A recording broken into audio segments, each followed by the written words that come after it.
Hello, et voilà, on est parti pour l'épisode numéro 5 de cette saison 2 en podcast. J'ai un grand sourire, mais le sujet n'est pas si cool que ça, j'ai envie de dire, dans le sens où on va parler du surpoids, de l'obésité et de comment s'en libérer. Pourquoi je vais te parler du surpoids et de l'obésité? Tout simplement parce qu'il y a un constat qui est quand même alarmant, c'est qu'en 2020, il y avait environ 2 milliards de personnes en surpoids dans le monde. En 2030, ce sera seulement 3,3 milliards. Enfin, en gros, ça augmente de manière assez forte. Et le problème, c'est que le surpoids et l'obésité créent un maximum de problèmes de santé. Par exemple, les maladies cardiovasculaires proviennent en majeure partie d'ici. Le diabète vient bien entendu de là aussi. Donc c'est la base, c'est un peu le terreau, on va dire, de la maladie, de toutes les maladies qu'on peut rencontrer. Alors bien sûr, je généralise un petit peu, mais c'est vraiment pour mettre un bon signal d'alarme.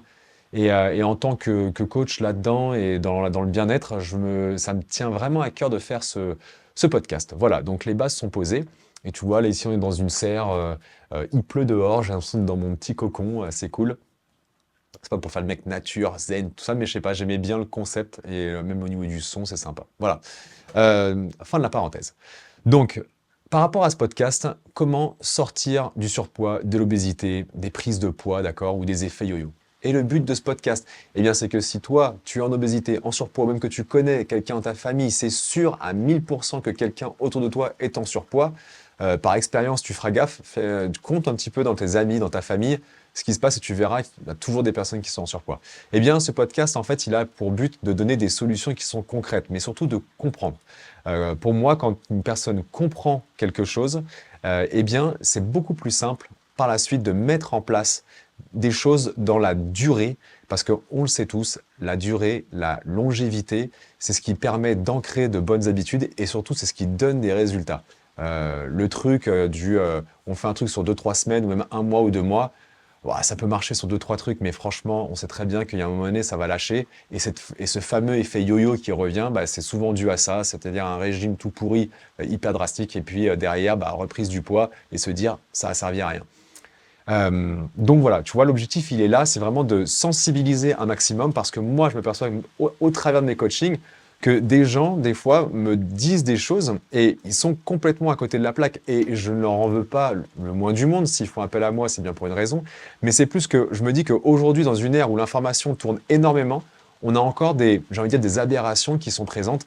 Et c'est bien dommage, parce qu'en fait, il y a de la fausse information. Alors, je ne vais pas te dire que tout ce que je dis, c'est vrai à 100%, tu as le droit de le remettre en question, mais tout du moins, je me suis quand même fortement documenté. Donc, j'ai un travail, bien sûr, mais tout ce que j'ai acquis déjà en termes de compétences au travers de mes études, au travers de ce que je peux lire régulièrement, comment je m'informe, et bien entendu, de manière empirique, au travers de mes coachings, c'est-à-dire mes clients que j'ai, et de voir comment ça se passe, parce que je peux t'assurer que ça ne marche pas de la même façon de l'un à l'autre. C'est pour ça que c'est différencié, parce que bah, on a beau être tous des êtres humains, mais on fonctionne tous bien différemment dans notre propre corps. Voilà, donc en gros, je vais attaquer ce podcast à travers 3 éléments qui sont pour moi sont primordiaux.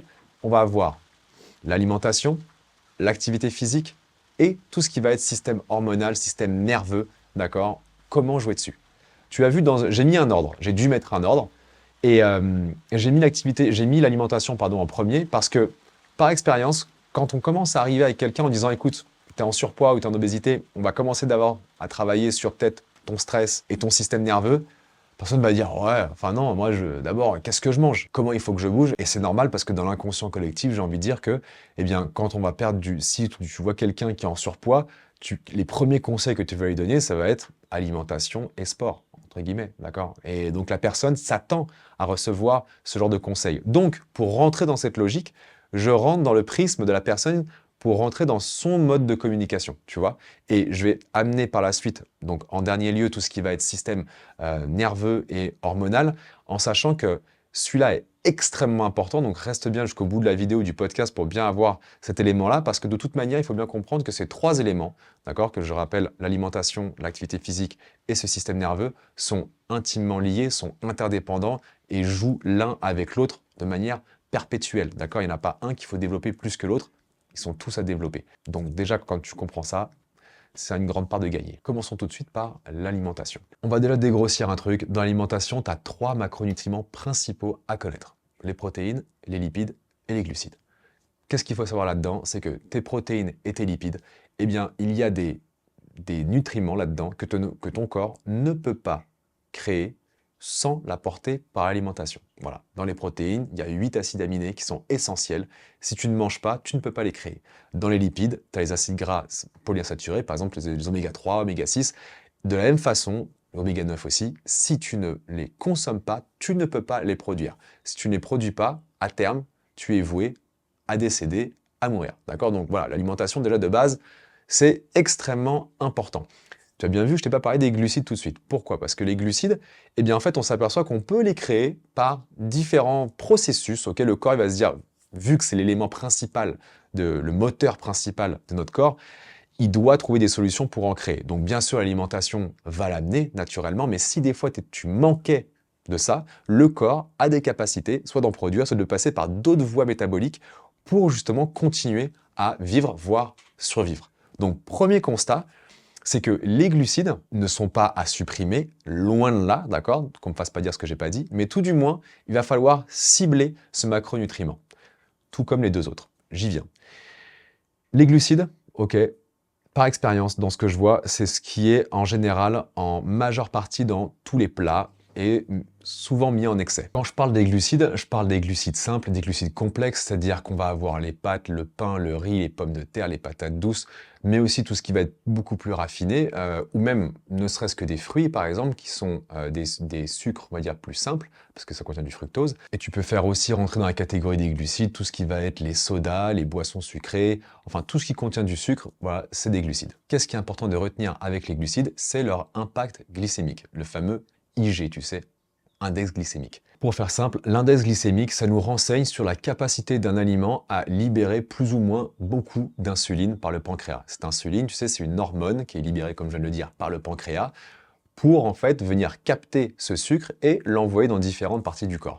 Plus un aliment a un index glycémique haut, prenons par exemple le sucre ou Coca-Cola, il faut que tu imagines, c'est comme si quelqu'un arrivait devant chez toi, explosait la porte d'entrée avec le pied en disant « coucou, c'est moi ». D'accord? Et donc, tu n'as pas trop le choix, ça va même t'énerver. Ok? À l'inverse, un aliment qui a un index glycémique beaucoup plus faible, si on prend par exemple des noisettes, eh bien c'est comme si cette même personne arrivait chez toi, tranquillement, sonne au portail, marche tranquillement vers ta porte d'entrée, donne 3 petits coups gentils à ta porte et te demande s'il peut rentrer. Tu vois, donc déjà, tu es prêt à le recevoir, t'es pas surpris. Voilà, c'est comme ça qu'il faut voir un petit peu la glycémie, de manière vulgarisée. Le souci, c'est que très régulièrement, les personnes qui sont en surpoids, bah, tu vois, cette insuline, il y a une certaine résistance qui se crée à l'insuline. Alors, je te parle pas tout de suite du diabète de type 2 ou quoi, c'est juste que c'est un chemin vers le diabète de type 2. Quand on est sur un diabète, là, pour moi, c'est quand même, voilà, faut consulter parce que c'est plus que dangereux, quoi. Il y a des amputations qui peuvent avoir lieu, donc il faut bien sûr s'arrêter avant ça. C'est pour cette raison que quand on est en surpoids, il faut bien comprendre comment fonctionne le corps. Et donc cette résistance à l'insuline, elle est extrêmement importante à comprendre. Tu as du glucose, donc du sucre, qui est dans la circulation sanguine, qu'il faut donc stocker parce que bien entendu, le corps n'aime pas, il ne faut pas qu'il y en ait trop, ça peut être très mauvais pour notre santé, et il faut bien l'envoyer. Le problème, c'est que ces cellules ont des petits récepteurs et eh bien, l'insuline qui va être envoyée par le pancréas commence à ne plus être bien captée par l'ensemble de ces cellules. Donc que fait le pancréas quand tu as une mauvaise réceptivité à l'insuline? Il va se dire, bah tiens, ça marche pas, j'ai envoyé de l'insuline, mais j'ai toujours autant de sucre dans le sang. Donc, je vais envoyer davantage d'insuline. Et là, on commence à rentrer dans un cercle, tu vois, qui commence à pas être très bon, parce qu'en fait, c'est qu'on commence à comprendre que notre corps il ne perçoit pas des choses qui sont au sein de notre propre circulation. Et lui, ce qu'il va faire, c'est qu'il va se dire, bah ok, je peux pas stocker ça ici dans le foie, dans les muscles ou autre part, je vais les stocker sous forme de graisse. D'accord? Donc déjà, boum, le sucre qu'on a, on va le stocker sous forme de graisse. Et ce qui se passe, c'est que quand on est en surpoids, obésité, eh bien on a une facilité en plus à le stocker sous forme de graisse. C'est un peu comme si quand ça arrivait, là je vulgarise, mais le sucre arrive, on va se dire « Oh purée, il y en a là, avant qu'il y en ait trop, hop, je le stocke directement ». Alors qu'une personne saine va avoir une capacité à capter ce glucose et avoir une réponse à l'insuline bien meilleure. Donc de pouvoir les stocker, par exemple, comme je disais, dans le foie, dans les muscles, de façon à ne pas les stocker en graisse, mais plutôt les utiliser. Donc ça, c'est un premier point qui est extrêmement important à comprendre, parce que ça veut dire qu'il va falloir rétablir en fait cette balance, tu vois, et c'est tout le processus de ce podcast, c'est de te dire, voilà, quels vont être les outils pour justement commencer à rétablir un bon fonctionnement. Tu vois, je viens de te dire que là, le corps stockait ça sous forme de graisse, et il faut comprendre qu'il les stocke sous, par exemple, des graisses, sous ce qu'on appelle les graisses viscérales. Les graisses viscérales, ça va être autour de ton foie, autour de ton pancréas, autour de tes intestins, mais ces graisses-là vont être aussi endocrines. Ça veut dire quoi? Ça veut dire qu'elles vont être en capacité de libérer elles-mêmes des hormones, et notamment le cortisol. Je vais revenir par la suite, d'accord? Mais c'est hyper important de comprendre que je mange, le sucre qu'il y a est mal capté, mal envoyé, ce sucre est stocké sous forme de graisse, notamment en graisse viscérale. Ces graisses viscérales sont capables de lâcher certaines hormones, dont le cortisol. Ça, point à retenir pour la suite. À ce niveau du podcast, tu peux te dire, ouais, ok, c'est cool, j'ai compris, les glucides, c'est peut-être pas le truc de ouf, faut pas en mettre de trop, faut pas les supprimer, mais il faut que je fasse attention. Donc déjà, ça veut dire quoi? Sniper dans ta journée ce que tu manges en termes de glucides. Pour le sniper, c'est très simple, c'est que ça peut être soit tu l'écris, soit tu prends une application pour regarder ce que tu manges réellement. À un moment donné, il faut passer par un travail objectif d'observation. Si tu fais pas ça, je t'assure que ton cerveau est très fort pour que tes habitudes, tu ne les vois pas en fait. Okay, pour les voir, il faut que ce soit écrit, il faut que ce soit visuel, auditif, ce que tu veux, mais palpable, il faut que ce soit objectif. Okay, donc premier step, il est là. Deuxième chose, très simple au niveau de l'alimentation. Je t'ai parlé des protéines et des lipides. Eh bien ça, il faut qu'à chaque repas, je parle bien, par exemple, je parlais des protéines, il faut que tu en aies à chaque repas. Pourquoi? Tes protéines ont déjà un premier pouvoir, c'est qu'elles vont justement déjà réduire la satiété et en plus réguler la glycémie parce qu'elles vont temporiser, elles vont abaisser cet index glycémique, tu sais, du sucre. Elles vont l'abaisser, tout simplement. Donc, imaginons, j'ai fait un réel sur les pâtes la dernière fois, quelqu'un qui mange son assiette de pâtes avec du gruyère et de l'huile d'olive, c'est un début parce que tu as un peu d'huile et tu as du gruyère, donc le gruyère c'est un peu de protéines parce que c'est laitier, mais je veux dire, c'est pas suffisant. Pour quelqu'un qui est en surpoids, clairement, cette assiette de pâtes va être délétère. Pour un sportif qui fait un marathon, cette assiette de pâtes, elle sera bonne, ok, parce qu'il a besoin de beaucoup d'énergie. Donc tu vois, l'alimentation déjà est différenciée.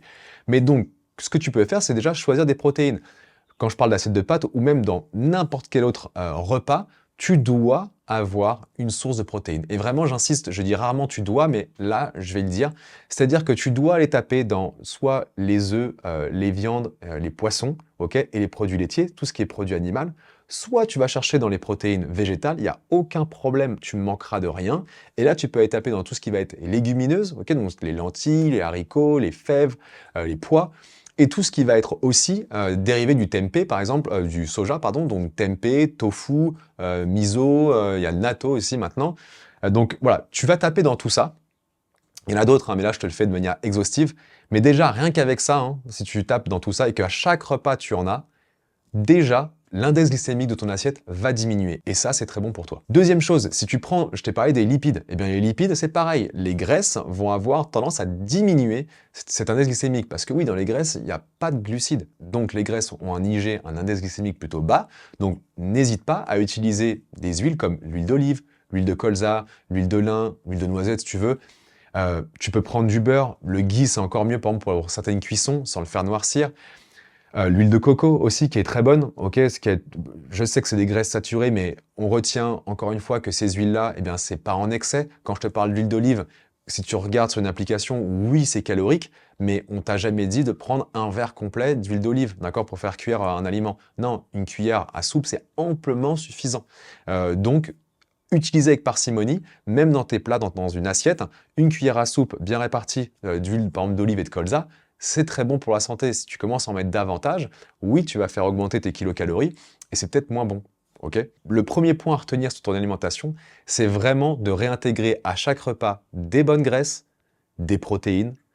Et les protéines, là, je fais un petit aparté pour les femmes, notamment, qui ont peur de... Les protéines sont souvent montrées comme l'aliment du bodybuilder, de la prise de muscle et que ça fait que du muscle.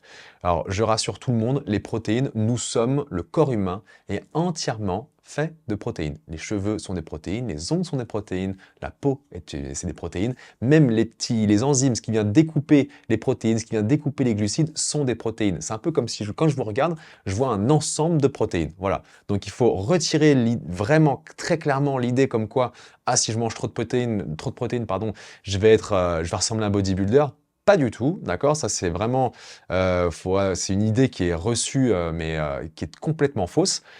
Parce qu'il faut s'envoyer des programmes de musculation qui sont énormes et si vous savez la difficulté que c'est pour prendre de la masse musculaire, rassurez-vous, vous ne prendrez pas 15 kilos de muscle en augmentant votre part de protéines et vous n'allez pas grossir non plus parce que vos protéines vont en effet alimenter l'ensemble des choses qu'il y a à réparer dans votre corps. Les muscles en font bien entendu partie. Et c'est souvent d'ailleurs un facteur limitant des personnes qui font du sport ou quoi et qui me disent « ouais mais je change pas trop ». Très souvent un apport en protéines qui est trop faible. Donc tu vois, là dans ton alimentation, dans ton assiette, quand tu la regardes de base, tu dois te dire « ok, si j'ai pas une source de protéines, une source de lipides, et ok, une source de glucides, mais la source de glucides, elle est maîtrisée, ok, c'est pas la priorité, eh bien déjà, ton assiette, elle ressemble à quelque chose de santé, de bien, et ta glycémie sera beaucoup moins impactée. Dernier truc, n'oublie pas les légumes, ok, les légumes, c'est extrêmement important, je vais pas trop m'étaler là-dessus, mais retiens juste ça, les légumes ont un pouvoir alcalinisant extrêmement puissant. Si on n'oublie pas qu'ils sont chargés en oligo-éléments, en vitamines, en antioxydants, ces choses-là sont essentielles, ok, pour limiter tout ce qui est processus inflammatoire. Et quand on est en surpoids ou en obésité, les processus inflammatoires sont souvent nombreux. Donc, de nouveau, tout comme les protéines, si tu as 0 légumes sur ton assiette, une fois, ça passe. Mais si dans ta semaine, c'est trop souvent, ça te dessert, très clairement. Donc vraiment, ton assiette doit avoir ces différents macronutriments pour avoir une glycémie qui n'est pas impactée de manière trop énervée, d'accord, avec un pic qui va trop haut, parce que là, j'en viens à autre chose. Quand tu fais un pic de glycémie, derrière, tu as souvent entendu parler de l'hypoglycémie, donc une petite période de fatigue. Mais en fait, c'est ça qui est important aussi, c'est que souvent, un mauvais repas va impliquer un repas qui suit encore plus pourri, parce qu'on va vouloir se diriger, notamment le cerveau va vouloir se diriger vers des aliments extrêmement sucrés. Et là, bah voilà, on rentre dans le cercle vicieux de je reprends du sucre parce que j'ai besoin d'énergie, sauf que je suis déjà en surpoids et ce sucre va être mal géré, il va être stocké, je reprends du poids et ainsi de suite. D'accord? Voilà, la boucle est bouclée. Fin de l'histoire. Bon, je pourrais en parler des heures de l'alimentation et si des fois c'est des choses où tu te dis ouais j'ai à peu près compris mais je veux de l'aide, bah dis-toi que je fais bien sûr des bilans et j'aide les personnes, que ce soit en présentiel là où je suis mais aussi en ligne. Tu le trouveras tout sur Instagram, donc tu peux me contacter par mon adresse mail, par message sur Instagram. On fait un bilan de façon à pouvoir partir sur quelque chose de stable. Pas de problème là-dessus. On passe au deuxième point, qui est l'activité physique et sportive. Bien sûr qu'on va se dire, oui, l'activité physique et sportive, bah oui, on le sait, je fais bien une différence entre sport et activité physique et sportive. D'accord? Le sport, il y a le côté compétition, et surtout, ça peut être des choses qui peuvent être assez virulentes, je vais envie de dire, en termes de dépenses énergétiques, et puis en termes de dommages, que ce soit musculaire ou articulaire, alors que l'activité physique, on est plus sur, par exemple, une marche, c'est l'activité physique et sportive. Okay. Donc, moi, je préfère parler dans un domaine de santé d'activité physique et sportive pour le moment. Et pour faire le lien directement à ce que je viens de dire avant, bah, l'activité physique a un gros point positif. C'est quoi? C'est qu'elle régule la glycémie, déjà de base.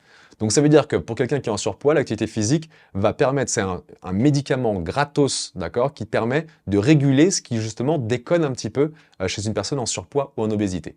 Et je parle par exemple simplement de la marche. Et ce qu'il faut comprendre, c'est que l'activité physique, c'est tous les jours. Alors je sais que des fois d'entendre ça, on peut se dire « ouais mais bon, à la vie, j'ai pas trop le temps ». C'est une façon de voir les choses et pourtant, on le sait tous que quand d'un coup la santé part en vrille, eh bien ça devient le problème principal. Donc avant que ça devienne ce problème principal, dis-toi que tous les petits problèmes que tu as au quotidien et que tu crois qui sont assez chiants, on va dire, eh bien ils sont rien comparé à une santé qui part en vrille. Donc au quotidien, ça doit être, par exemple, pour quelqu'un qui est en surpoids, en obésité, de la marche. Premièrement, ça va t'aérer l'esprit. Deuxièmement, tu fais marcher l'ensemble de tes groupes musculaires. Et comme je l'ai dit, tu régules ta glycémie. Petit aparté, là encore une fois, je me confronte très souvent à ce petit problème, c'est que des personnes qui sont en surpoids vont me dire « ah ouais, par exemple, je suis parti courir ».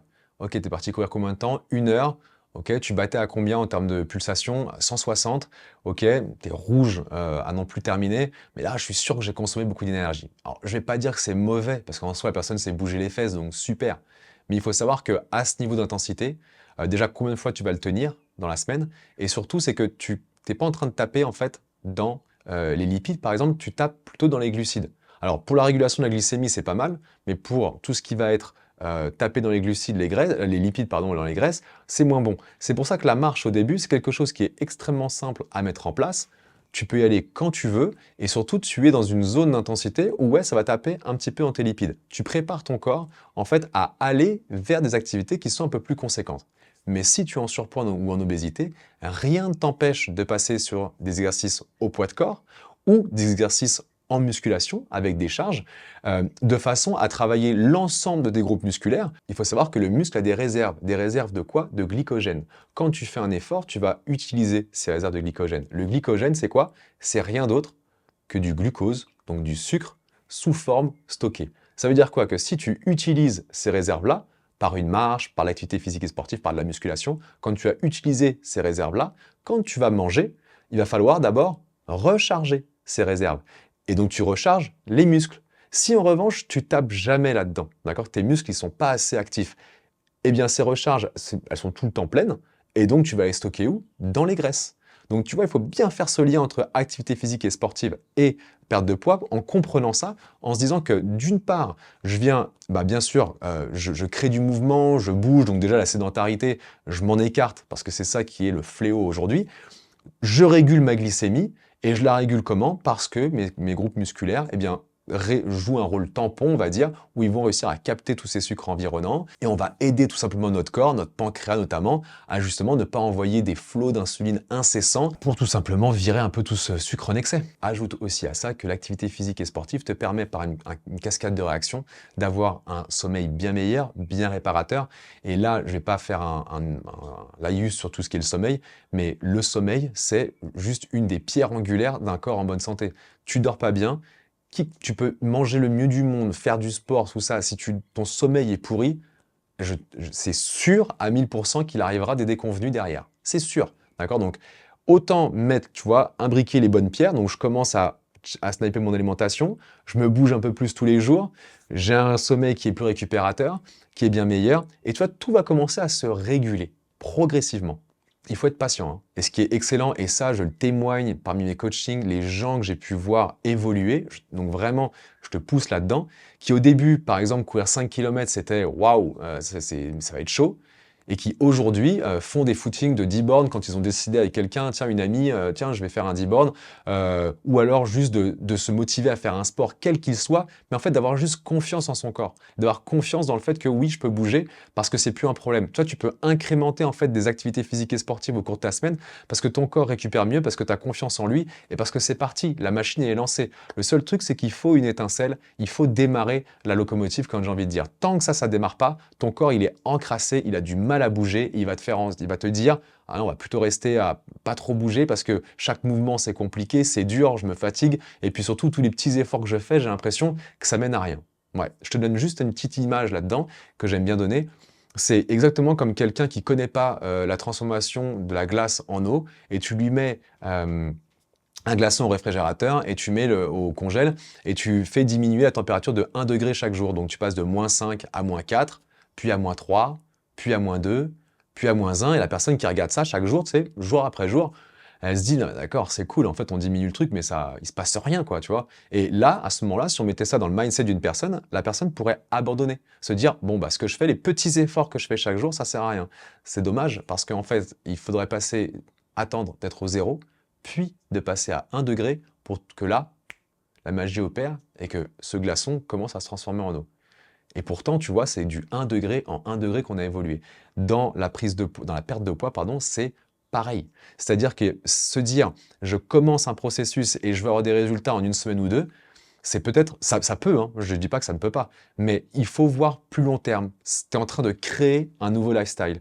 Alors j'aime pas dire ça, mais tu es en train de créer une nouvelle personnalité, une nouvelle version de toi. On dit ça souvent, toi je viens de l'utiliser, mais c'est plus que, tu crées des nouvelles habitudes consciemment et ça, c'est ce qu'il y a de plus dur, mais une fois que ces bases sont créées, c'est excellent. D'accord? Donc là, on est sur alimentation, activité physique et sportive. Ces 2 choses-là tu peux les placer dès demain, d'accord? Comme je t'ai dit, par ces conseils très très simples. Là maintenant, on s'attaque au 3e volet qui est tout ce qui va être système hormonal, système nerveux. Déjà, premier truc, le système nerveux gère tout. Il gère ton système immunitaire, ta satiété, donc ton envie de manger, il gère ton sommeil, enfin il gère l'ensemble. C'est le cocher, c'est le mec qui dirige quoi. Donc si lui, il va pas bien, ça ruisselle sur l'ensemble. Non pas qu'il faut le mettre en premier en se disant ah c'est ça qu'il faut régler avant parce que quand je te disais qu'ils étaient interdépendants, je pense que ça parlera à tout le monde. Quelqu'un qui va faire un footing ou une marche, par exemple, de 30-40 minutes, enfin, peu importe le temps, quand il revient, l'état de bien-être dans lequel il est excellent. Mais l'activité physique et sportive t'a permis d'atteindre un niveau de stress abaissé, un niveau d'anxiété sûrement plus bas, ce qui fait que ton système nerveux est relâché, et vu qu'il est relâché, ça va ruisseler de manière positive sur le reste. Donc tu vois, c'est pas que en jouant sur lui directement, on peut jouer indirectement sur lui par activité physique et sportive par exemple. Et si je reprends par rapport à l'alimentation, il y a des études qui sont montrées là-dessus. Si on prend trop de sucre tout le temps, par exemple dans les prisons, c'était une expérience qui a été faite, quand ils ont diminué les doses de sucre rapide en faisant attention au repas, le taux de violence a diminué dans les prisons. Donc c'est des choses qui sont intéressantes parce que voilà, ça joue, tu vois, indirectement sur le système nerveux. Donc j'en reviens à mon système nerveux. Et je vais te parler principalement du stress. Ouais, le stress, on entend parler, ouais, le stress c'est pas bon, le stress c'est pas bon. En effet, il faut bien différencier deux stress différents. Le stress, paf, immédiat directement. Par exemple, je suis en train de marcher avec, je sais pas, j'ai mon enfant qui est à côté de moi et qu'est-ce qui se passe? Il veut traverser d'un coup. Qu'est-ce que je fais là? Waouh! Prise de petite panique, on va dire, de peur, je vais attraper mon enfant, je vais le ramener. Ça s'est fait de l'ordre du réflexe. Et ça, c'est quoi? C'est parce que ton corps, il était capable de libérer, par exemple, de l'adrénaline, du cortisol, parce que le cortisol va libérer, par exemple, du sucre. Le sucre te permet d'activer tes muscles hyper rapidement, et donc tu fais ça. Tu vois, mais c'est de l'ordre de l'automatique, tu n'as pas réfléchi en amont. Donc ce stress, il est hyper important. C'est ce qui nous a permis aujourd'hui de vivre, d'être encore ici après des milliers d'années, pour le moment, parce qu'on a su être réactif. Le souci, c'est qu'aujourd'hui, ce stress, on peut l'appeler aussi stress chronique.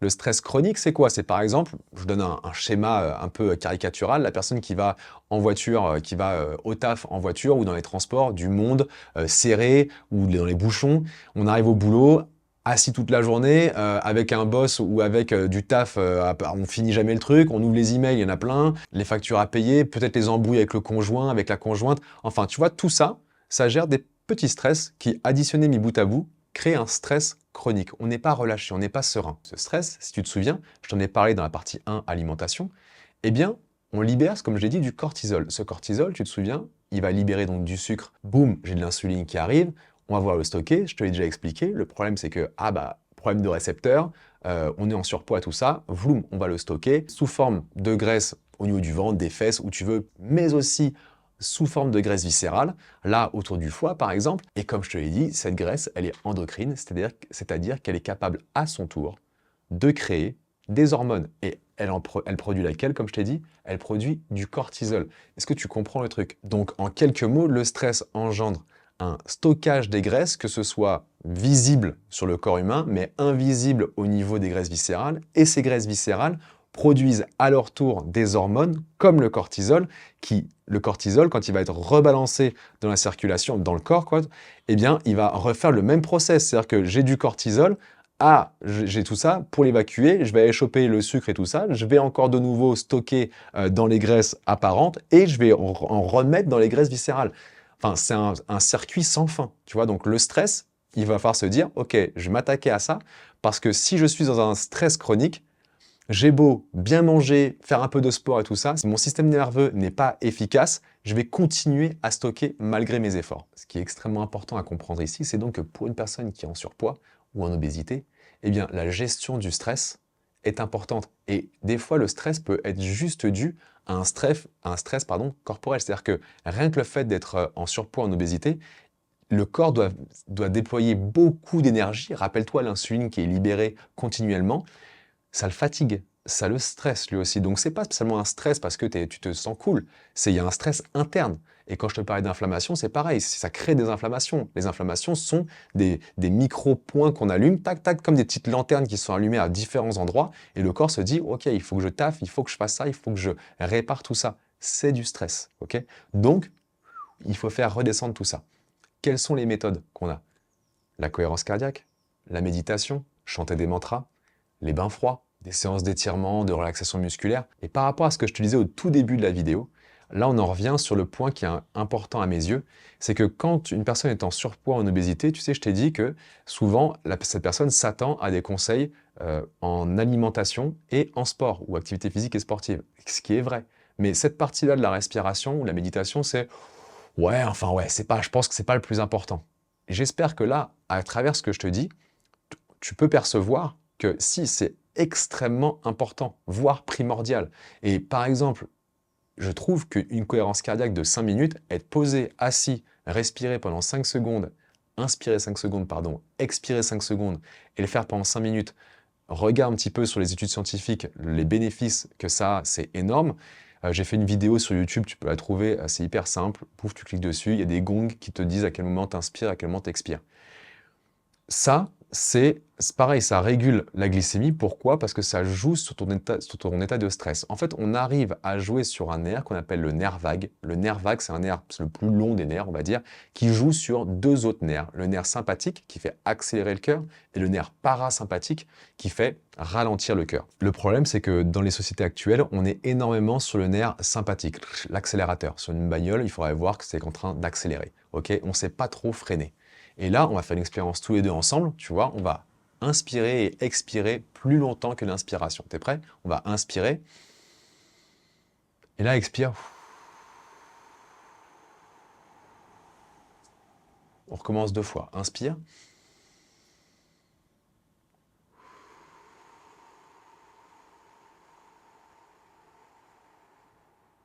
T'as expiré, on inspire de nouveau. Expire.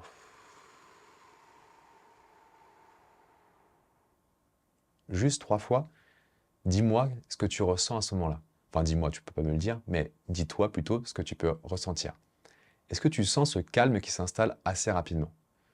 Tu vois, moi, je le sens. Déjà, mon débit de parole, il a diminué. Et ce qui se passe, c'est que ça, imagine-toi si tu le fais pendant 5 minutes. Imagine-toi si tu fais une respiration Wim Hof, ou si tu fais une cohérence cardiaque suivie d'une méditation, parce que justement, on a l'esprit qui est plus calme.